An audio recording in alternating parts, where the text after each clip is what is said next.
Welcome to the Revere Art Community on the RAC podcast, a bi-monthly series brought to you by the Revere Art Community at Las Cuarentas and Chocolate Cafe, where we sit and talk with artists from the Revere community about how they do what they do and sometimes why they do it, with a little bit of focus on making sure that they're able to market and make a little bit of income. So welcome to On the RAC. We welcome artists of all backgrounds, ages, abilities, and experience levels. Every story matters. Every voice deserves to be heard. We create a safe, respectful space for authentic, artistic expression. We honor the rich tapestry of culture that we call Revere, our home, and we recognize that art is a powerful bridge between communities. Again, welcome to On the RAC. Hello. I want to say hi to everyone. I'm Brian Harkins. Our guest this period of time, we can still say Happy New Year's to those that we haven't seen yet, is Robert Marra. Bob's our guest artist today, and we're going to be going over a few of his photography. Bob, say hello. Talk a little bit about yourself. Hello, everyone. Hello, Brian. Hi. Talking about myself is not a favorite topic, but since you invited it, born and raised in Revere, living in Revere my entire life. My father was also born, raised in the city. My grandfather came to Revere back in 1912. So I would say that my roots here in the city run deep. Revere High graduate. After Revere High, I went to Boston University, where I studied journalism and photography. From there, went to law school, had a career, an enjoyable career as a lawyer, but always had an interest in photography and writing on the side. And so after I retired from practicing law, I put a lot more attention in photography, which I now consider like a self-sustaining hobby, or characterize myself as an enthusiast. I would say that it's a highly talented and knowledgeable enthusiast. Sometimes, Bob, I just think you need to be, come on, let's go down this trail, the one less traveled, and discover what we can find and enjoy our ways as we do it. Well, believe it or not, and I think I've expressed this to you over time, your work engendered my interest in street photography. I remember it well. I never really took an interest in it. My focus, literally, was almost always sports. I did have a period of time back in the late 70s, early 80s, where I did wedding photography. But my interest in photography itself was almost always focused on sports. So when I really started getting back into photography in the last 10 years or so, 15 years, it was once again with a focus on sports, an emphasis on sports. But I would see your stuff on Facebook, street photography, and remembered that back when I was in college, street photography was really a prominent part of our studies. Cartier-Bresson was, a hero. Mm-hmm. And I appreciated it, but never saw myself doing it. Well, you do it well to the point that I am envious that you go to Italy, to insane looking places, and shoot dramatic, fantastic, brilliant pieces of street photography. I'm glad I dragged your butt, got you to tell me the stories about how you got that camera, the baseball stuff. You remember that on the train? All the baseball paraphernalia. All right. Yep. And we've had Bob at the Revere Historic Society. We want to say hello and a wave out to them, where we do our ongoing every couple of months. The winter, they get a little busy in the early part of late fall, early winter with the things they're doing. So coming the end of February, March, we'll be back every couple of months doing some shows there. And Bob did a show, and well attended and dramatic imagery.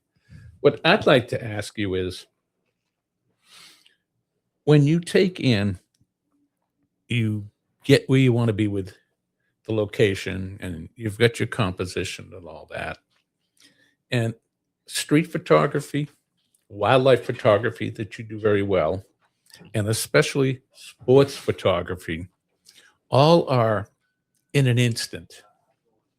Sometimes it's not the story of the white owl, snowy owl that doesn't turn for you, so you waited all day for it, but it's a move on a field.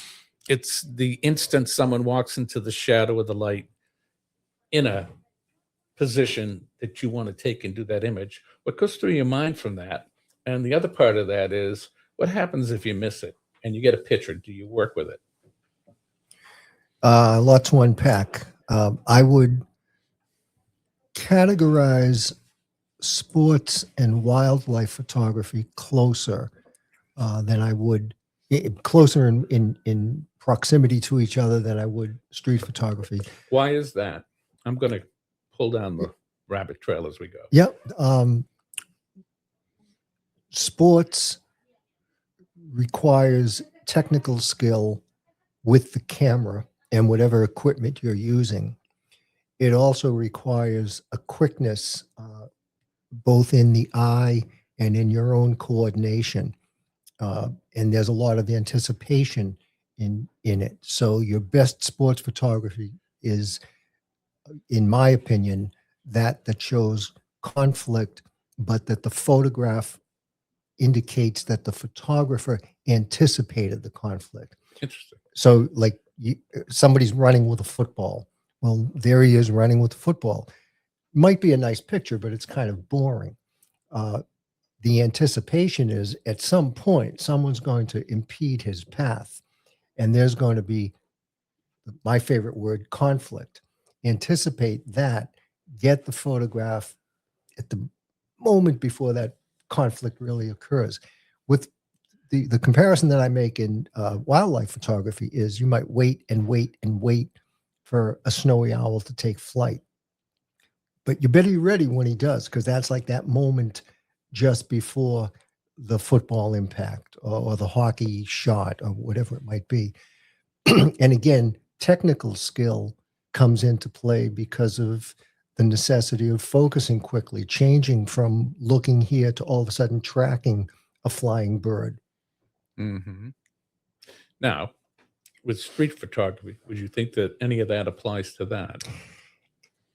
It does, but in my opinion and in my experience, not as much. Street photography, to me, captures something that, whether there's some concept to it that goes beyond the image. Is it the light that creates a mood? Is it the scene that has some curious aspect to it? You know, a guy carrying a big teddy bear down the street or something like that. I know that it's very simple to point a camera anywhere, press the button, and say, well, this is a moment in time. Well, everything is a moment in time. Agree with that. So that does not accomplish the notion of street photography. It's what, in that moment of time, what did you actually get? Did you get interesting shadows? Did you get interesting sky formation? Did you get a curious set of circumstances of human interaction? And your photography captures a lot of that. And I'm going to say with that is because there is a lot of preparation of the mind to understand what you're going to do. It sounded for a minute like we were talking about certain things. I call that trap photography. You're in a blind, you're in the trap. You've got your setup behind you. You wait for your people to come through the image and enter into the shadows, the light, the reflection, in that way. Absolutely. And in that respect, I would say there probably is some comparison to sports. So I've noticed when I go out to do street photography, I tend to go out with the intention of I'm going to go out and take photographs. So I'm usually alone, and am out for the specific purpose of doing that. And I might see a scene. This comes to mind for some reason right now. I was walking down a street in Italy, and the way the building was structured, there were 4 arches over the side, like you were under a cover, and there were 4 arches. And interesting picture because of the way the light was shining. So yeah, I could have snapped the camera, say moment in time, but it was completely lacking. So I wanted to have somebody riding a bicycle in one of those arches. And I must have waited 45 minutes. I had plenty of people walking. I had plenty of people when there was maybe 2 or 3 people on a bicycle, and so forth and so on. And then finally, at some point, I saw a bicycle coming up the street, and I'm thinking, please keep coming straight. And when that bicyclist got there, bang, that's the picture. That sort of sounds like what you were explaining about when you did wildlife photography. You sat there and waited until that instant. Yeah. I suppose you would categorize it under the rubric of patience. That'll work. But you need tenacity with all of those things. So I'm going to suggest, since I've done that style, I've done street for a long, long time, is that I don't think you've gotten anywhere near what your potential is in that type of photography, that you don't consider it similar to the other two. Spontaneity is another big thing with street photography. Mm-hmm. I always go out when I carry the cameras. The phone, I love it. It's fun and all that. And I have used some images from it. But I go out with the mindset, I'm going to find a fabulous image today. Mm. And I force myself to lift up. Yeah. And you did that very quickly. Yeah. And I, I know that I don't do it all that often. Sometimes I'm more inspired to do it. But, if you took a 1-month period, chances are I'm going to find, a dozen or 15 different sporting events. Well, that's your main thing. Wildlife, but that's your gig. Yeah. Yeah. But, and don't be very proud of that. Some of your photography from athletic events is just, it's inspiring. Well, I what I like about the sports photography that I'm doing is it's almost exclusively high school. Yeah. And on the one hand, someone might suggest that, well, geez, it's high school. I find that to be more of a challenge, because if you're photographing collegiate or pros, the athleticism is just greater. So as long as you're technically accurate, you're in focus, you're at the right shutter speed and so forth, you're going to get some exciting pictures because of the intensity and the athleticism of the people that you're taking pictures of. High school, they're not as good. And so to get photographs that make high school athletes look like they belong in Sports Illustrated, I consider that really a challenge. And so when I get when I get an image that makes a kid look like, he should be on the cover of Sports Illustrated, I'm very happy about that. And I have heard that the kids themselves are very happy about that. It's an homage to them. You can't beat that with a stick. I find that those images tend to fall into, they almost look heroic. If you could take a kid who's playing high school sports, and I was a high school athlete, but I was never that good. I loved it, but I was not being recruited or anything. No.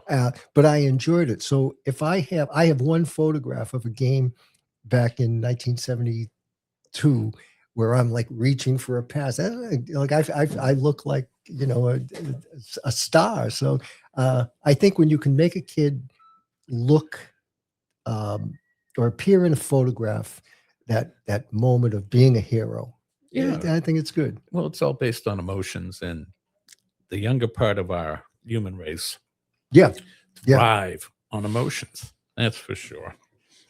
What I'd like to talk a little bit about now is, you've mentioned you've got a robertmarra.com, right?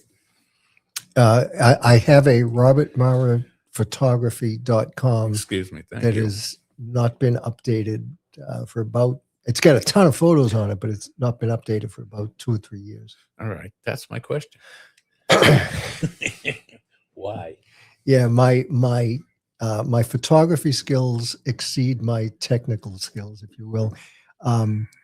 Yeah, I'm shamefully not committed to keeping that up. And basically where I think I went wrong was the ease and convenience of Facebook. Hear that? All of you that want to play in the game, Revere, Art Community Facebook. Easy to put your pictures up. Go ahead. Well, that, I got, when I first developed the website, I would, if I shot a game, I would put up my photos on the website. And then once in a while, I'd start putting 1 or 2 up on Facebook and so forth and so on. And next thing I knew, it was just easier.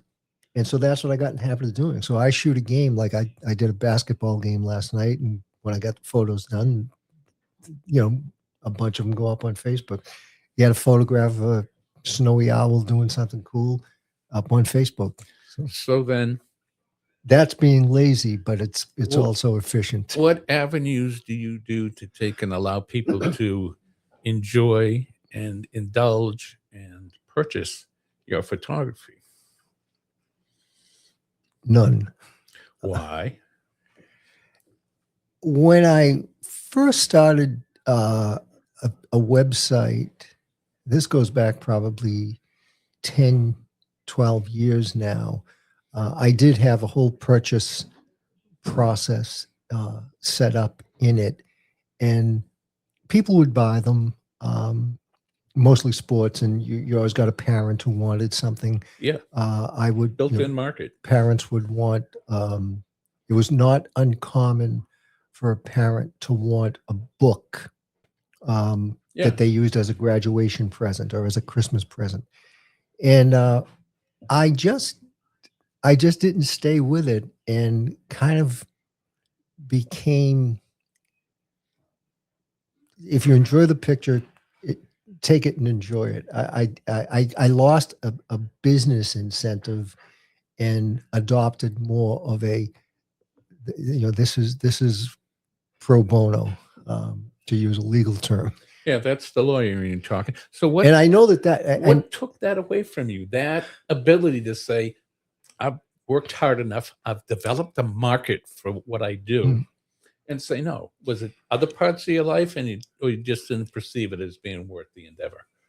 It wasn't so much an ability. It was I think I had changed website, whatever you call those, the website provider or something. Yeah.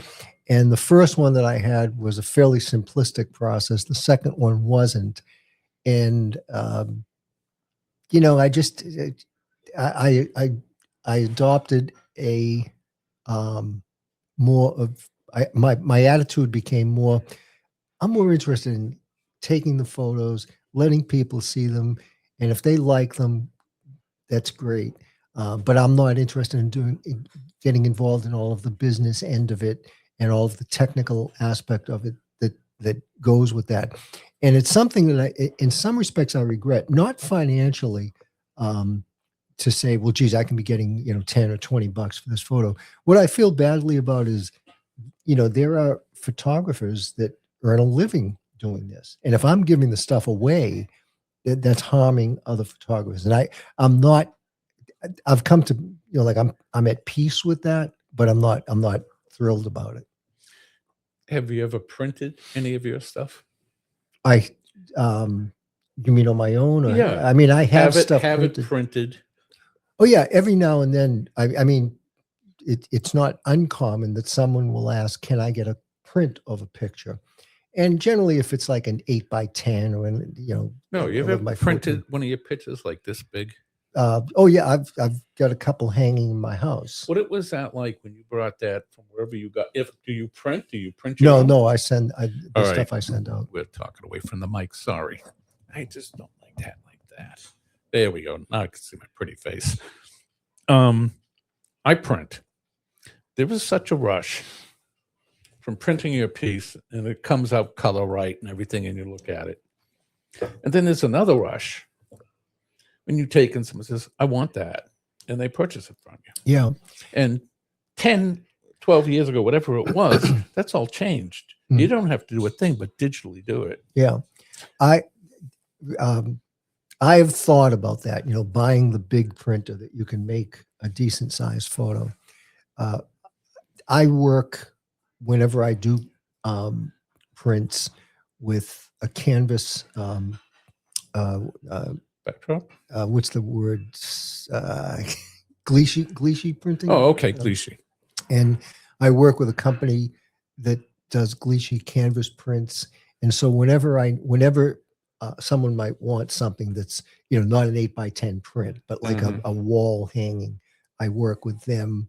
The images that I have hanging in my house are, one of them is, I think, 8 feet across. Awesome. And that was done on, and that's on canvas. What did you feel like when you saw that come home? Oh, I've always been a huge advocate of telling people, don't look at, you look at pictures on your phone. The Ansel Adams work is not done justice if you're looking at it on a phone. No. You want to see it on something large. The larger the format, the better. Go into a museum, there's no 2-inch by 3-inch images.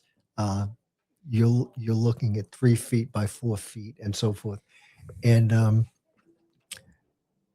so I know the rush of seeing it, but I just don't do that much of it. So if it was simplified with a process, we could go through all that easily and have the production of your art sold. Would you be interested in that? Yeah.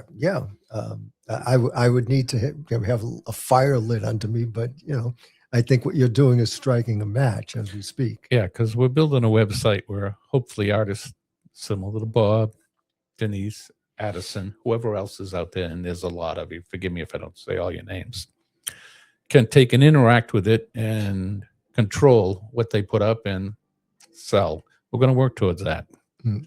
So let's rocket the subject into a little bit of a different field. I want to talk about your writing. Did you work at the Revere Journal back in the day? Starting in the fall of 1974. All right, because I thought I remembered that. Yeah. And then I moved away for 30 years. So Bob and I have done a little cooperation on images, and Bob wrote words. But where I really learned about Bob's writing is for the things he's written for, we both graduated the same year. What is it with you in the ability to tell a story in a unique way? What's the process of that? Because you seem to take and digest a lot before you bring forth what your thoughts are on things.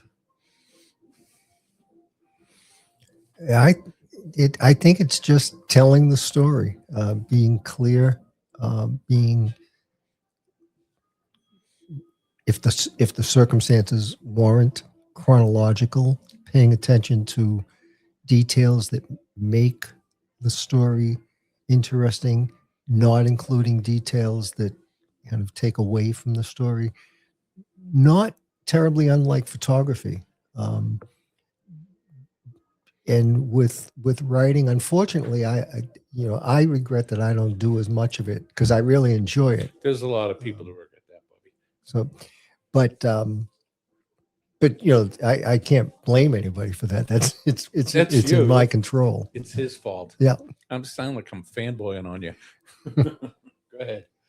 So, but I don't, if I sit down to write, I kind of go about it the way I might from photography. Let me see what unfolds and capture that. The difference with writing is idea, put it down on paper or on screen, and then read it and say, how can I say this better? can I make this point in a clearer way?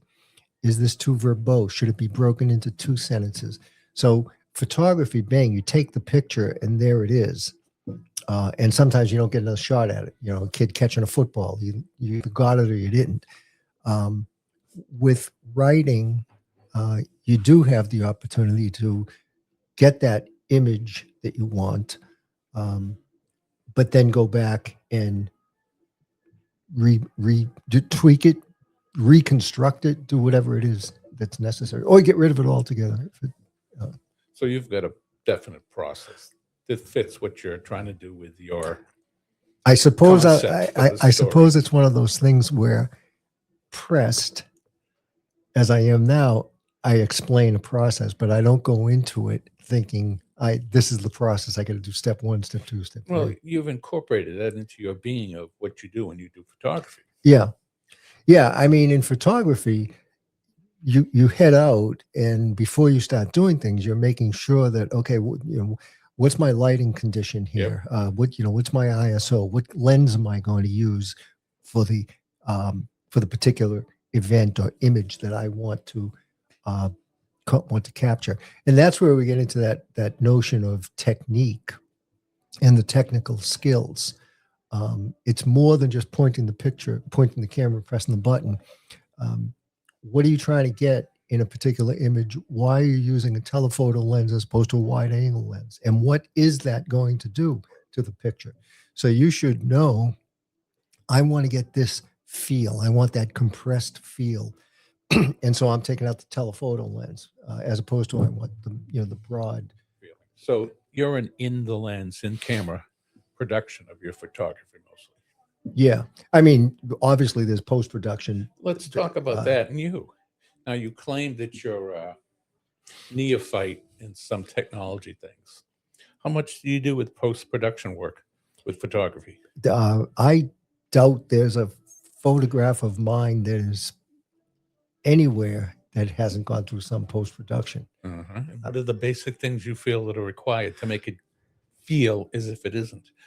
First and foremost, cropping, because cropping is really, and I don't necessarily do it in this order, but cropping is so critical to, as I said, with writing, you're taking out unnecessary words. You're coming in on the point. So cropping does that with a photographic image. So you're changing the composition of the image to fit the narrative. I don't think that I would call it changing the composition. Well, if you take a picture that's wide, this whole room that we're looking at, and you decide that the reflection in the glass is important, and you cut to there, you've changed literally the composition of what you're looking at. Yeah, I think I would characterize it as and we may be saying the same thing in a different way, but I would say that I'm excluding what I don't need. I'm excluding the unnecessary. So you consider it negative space and get rid of it. Yeah. And I think that that's one of the things about photography that I see all the time. You're taking a picture of your dog, and your dog is sitting on the couch, and you take the picture, and they're in an image. Maybe 10% of that image is the dog, and the rest of it is newspapers on the table, televisions in the background, electric light plugs over here, a shirt thrown over a chair. That's unnecessary. So you want to get in on the dog. Now, the better way would be to do it in the camera, get up closer to the dog. That's how you think. Yep. But when you have that picture, it's a picture of whatever it is, and it's got so much extraneous stuff in it. And that's where, again, technique matters and the understanding of technical skills. So in sports, very, very shallow depth of field, so that all of that stuff in the background blurs, so that the player, who's the subject of the picture, stands out. Yeah, they become the focus. It becomes the focus. So again, that's composition. That's composition, but also technical skill. Right. Like if I'm at a football game. And you're at that level, But you out there with these or your DSL that you're learning, composition is very important. Bob's telling the same story if he crops into it or if he takes and presents the whole piece and adjusts it in the lens. But there's post production that you can do also. How often do you get a picture where you realize that it's the dog that I wanted after you've looked at the whole image because it was so fast as to what was going on? And then the other side of the court, there was a more dramatic look. Have you come across things like that? I don't think so. Conflict was beginning in another side. Yeah, and there, like, well, I'll use sports photography. When I'm looking through the lens, or I'm looking through the viewfinder at what the lens is seeing, I'm looking for the conflict in the picture. So when I press the button, I have an idea in my head. I either got it or I didn't. I'll agree with that. I'll know when I get a picture. But have you ever gone back through them and discovered them? What I've discovered is aspects of the picture that I didn't realize when I took the picture. So kids running with football, conflict, here comes the other player, and bang, take the picture. Now you go back and you look at it and whoa, look at that. This guy's got his face mask, grabbed in his hand. That's what I mean. Which I didn't notice in the moment. But what's the process after the game's over and you're going to pick the pictures? You know the ones you think and you go first, or do you go through them all and look at them? Yeah, I'm very inefficient. Download all of the I shoot JPEG. It's just easier. Download all the JPEG images into a folder and then go through them. I like this one, I'm going to edit it. I like this one, I'm going to edit it. I don't like this one, move on. Do you ever go in the camera forwarded ones like TIFFs or Nikon image? No, I mean, I shot RAW for a long time, but the cameras now are just so smart. And unless I'm in a situation where I know I've got to produce an image that just by the circumstances, lighting or whatever, it's going to require a lot of work, then I'll shoot RAW. But for the most part, if I'm in half decent lighting, I'll shoot JPEG fine and work with that. So all the pleasures you get out of this are right in your hands when you do it. You've envisioned and you get to it. Yeah. Whereas the other side of me is I'm all post-production. Yeah. And that's another thing, and I think that's a big distinction between any comparison that we would have. I do not play around with what I'm looking at. I don't play around either. Well, I maybe that's probably that's probably. I know what I want to do. I see the image in my mind while I'm looking in the camera, and I already know what I'm going to do to take it. Yeah, and I don't mean to disparage that by using that word. But for example, but I'm more inclined to stick with the natural color. Yeah, that's old school tweak mindset. Contrast and things like that. But I'm not likely to change, a blue sky to a black sky or something like that. So I tend to think of it more of a natural lighting. And yeah, a lot of the tweaking that I'm doing is comparable to what you were able to do when you were working in the darkroom. Yeah. Contrast. Yeah. That's if Ansel Adams had lived in our age, he'd be a Photoshop master. Yeah. And he'd be doing it, but there's just best work for him because that is the medium that's being used now.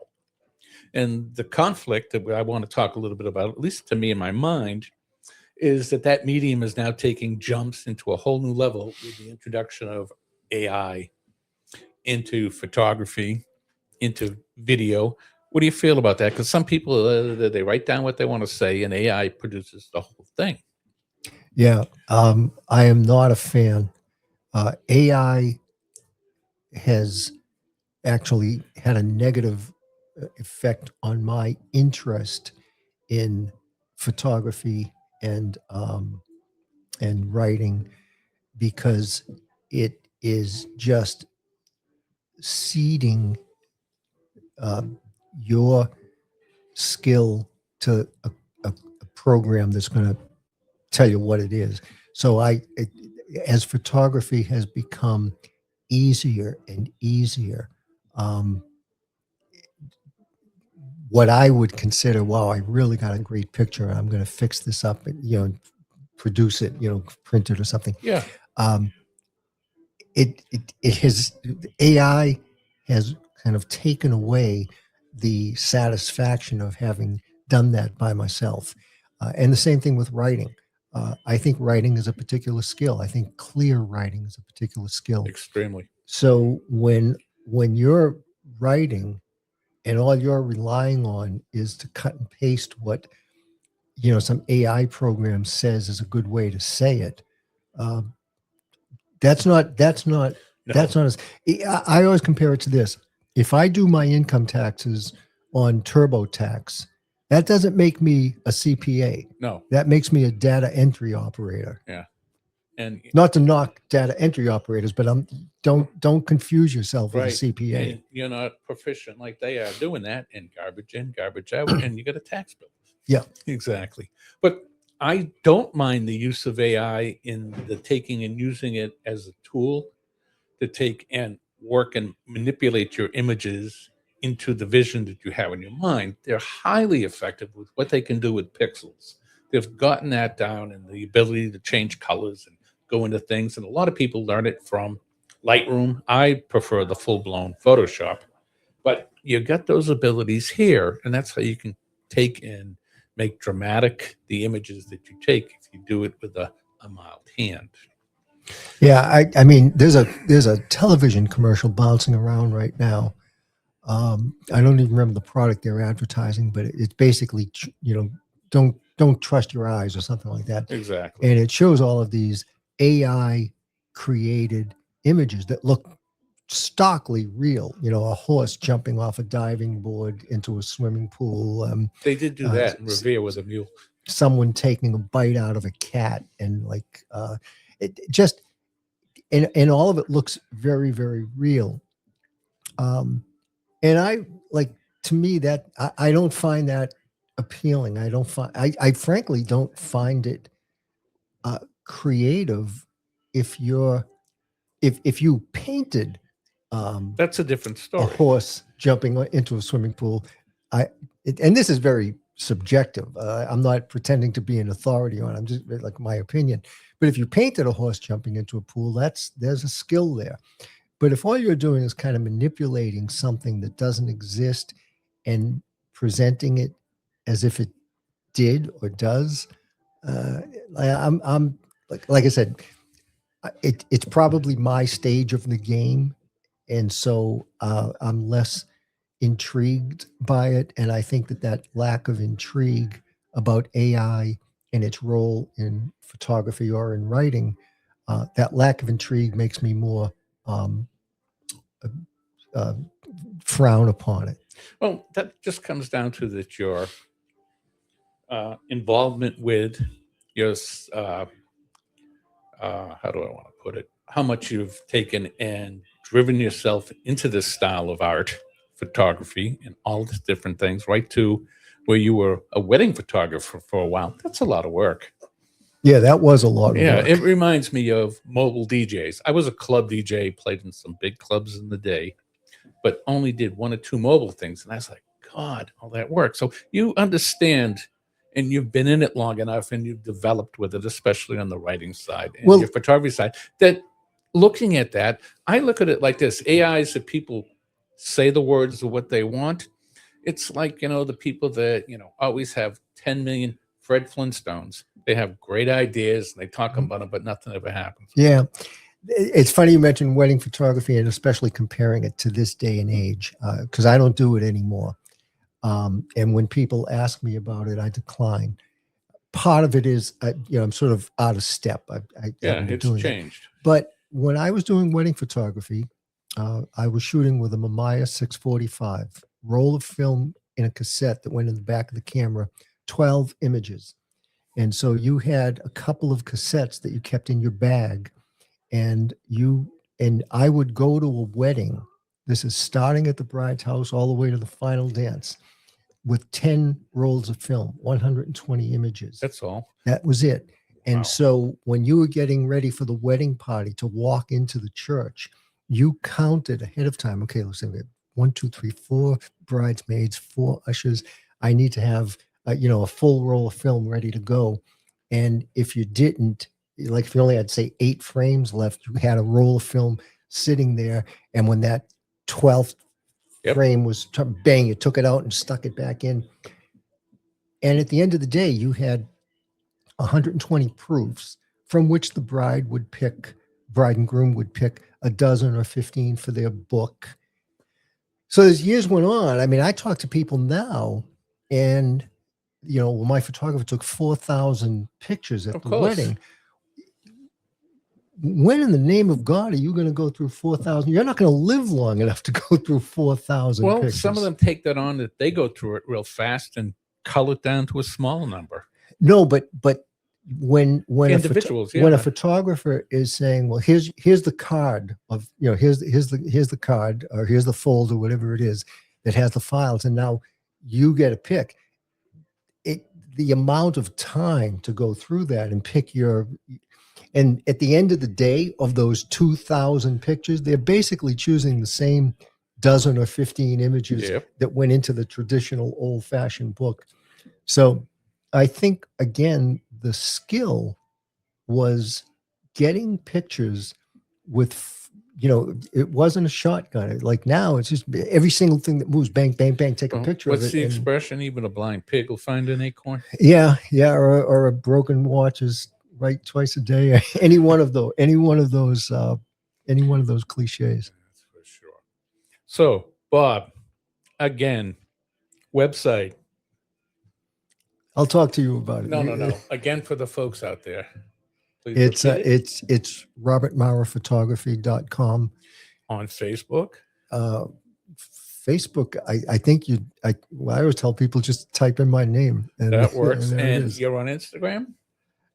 I am slowly. The street photography page. You will light up once you get on there. Yeah, it's funny. It's work. I was at a game last night, and I was talking to a young guy who's a high school student photographer, and he said, "Can you send me a picture of something on Instagram?" I said, "You're gonna have to tell me how to do it." And so I gave him my phone and said, "Here, figure it out." But I'm making a commit. Maybe that's a New Year's resolution. Get a little bit more adept at Instagram. It will help. People will get to see it for better, and that's no doubt about it. I've talked to Bob about a couple of things. One of the great things going on that's happening this year at the Revere Historic Society is the rock and roll room up in the attic. You thought the place rocked before? Wait till you crawl up there, have to catch your breath after 4 stories up. And every single room up there has got something to do with music.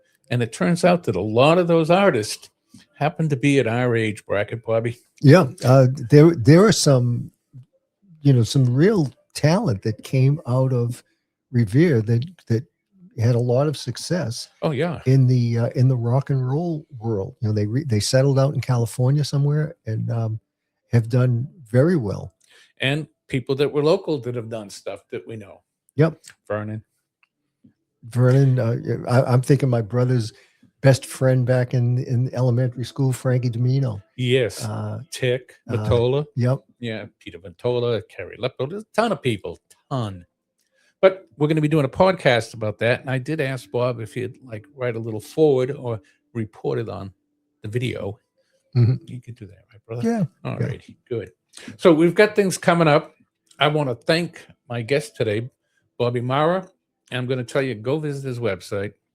Go to Facebook, see his photography, enjoy yourself, and we're looking forward to seeing you soon on the Revere Art Communities on the RAC. Thank you and have a good day. Bobby, anything to say? Thank you and have a good day. All right, thanks.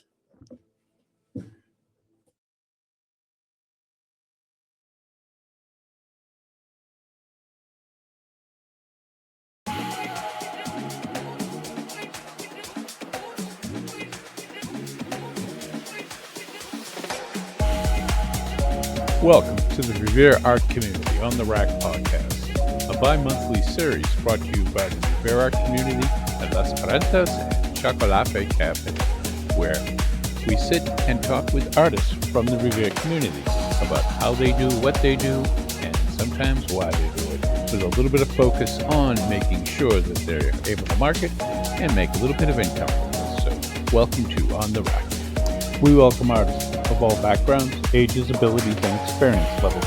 Every story matters. Every voice deserves to be heard. We create a safe, respectful space for authentic, artistic expression. We honor the rich tapestry of culture that we call Revere, our home, and we recognize that art is a powerful bridge between communities. Again, welcome to On the Rack.